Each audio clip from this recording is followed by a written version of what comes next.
Permutate is a close replica of a machine that never existed.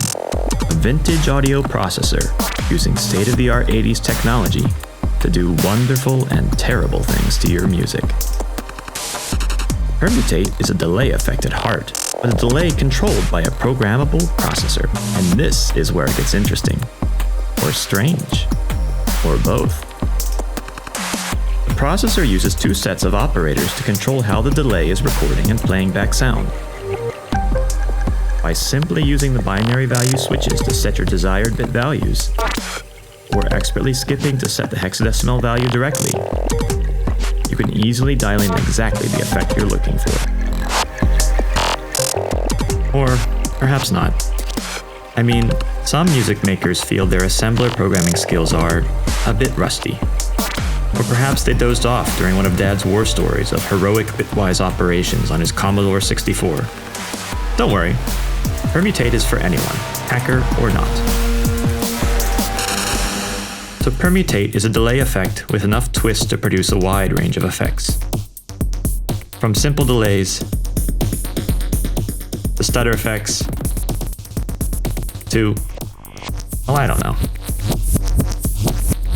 The basics are pretty straightforward. This display here shows the audio buffer. The red dot shows the record position, and the green dot is the playback position. You can adjust the delay time with the clock frequency knob that also sets the sampling frequency. The longer the echo, the grittier the sound. Welcome to the 80s. Above, you see the two instructions with selectable operations and rows of bit switches.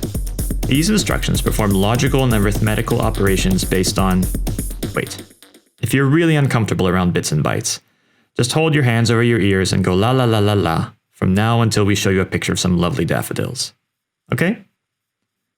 The top instruction uses the selected operator to calculate a value based on the audio buffer's write position and the constant for instruction 1. You set this constant using the bit switches here. The result of this operation is then fed to the bottom instruction, which modifies the value further, and the final result is used as the read position to read back audio data from the buffer. Simple, huh?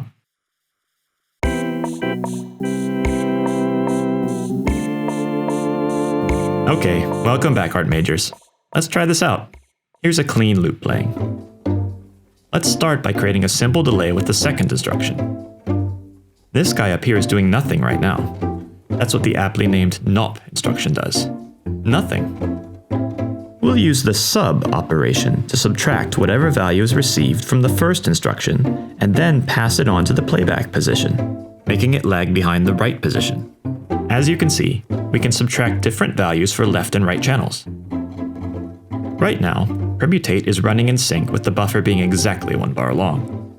But if we like, we can certainly change that.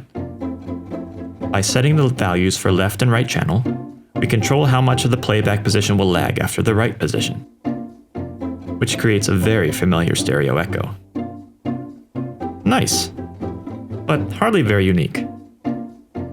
So let's spice things up a bit with the first instructions and operation. Activating the lower bits will cause the playback position to move in small, jittery steps, effectively making it a bit reduction effect.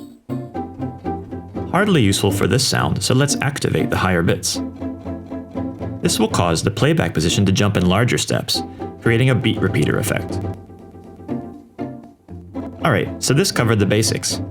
Permutate is essentially a delay, but with a seriously twisted way of doing things.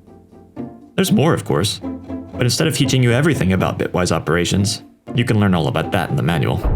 Yes, the manual.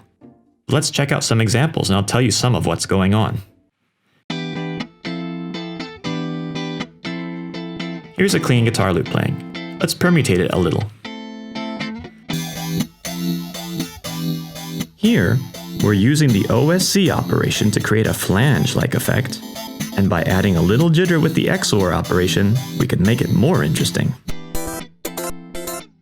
Let's try another example. Here's a snappy drum loop playing from Microtonic. We'll unleash a swarm of angry bees with Permutate. The R&D operator creates a randomized buzzing sound, and gently flipping the lower bits changes the depth of the modulation. Everything can be automated, of course, as is in this example.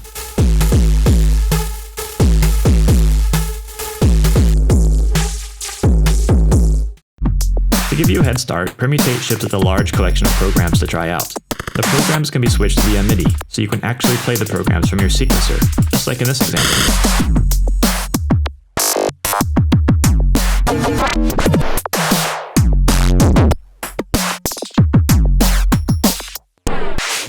And when you're ready to try something really different, you can swap out the firmware and transform it into a completely different machine.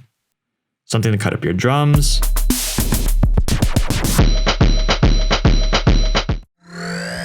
create ambient soundscapes, or mess everything up.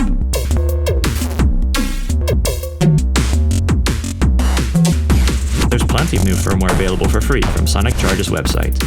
Each one is like an entirely new effect unto itself. Okay, let's sum it up, shall we? As you've probably gathered by now, Permutate isn't a bread and butter delay effect. It's sort of a happy accident machine. Like a baseball bat wielding blindfolded village drunk on roller skates in a liquor store. Uncontrollable but definitely a rewarding experience. Next time your music needs something out of the ordinary, try Permutate.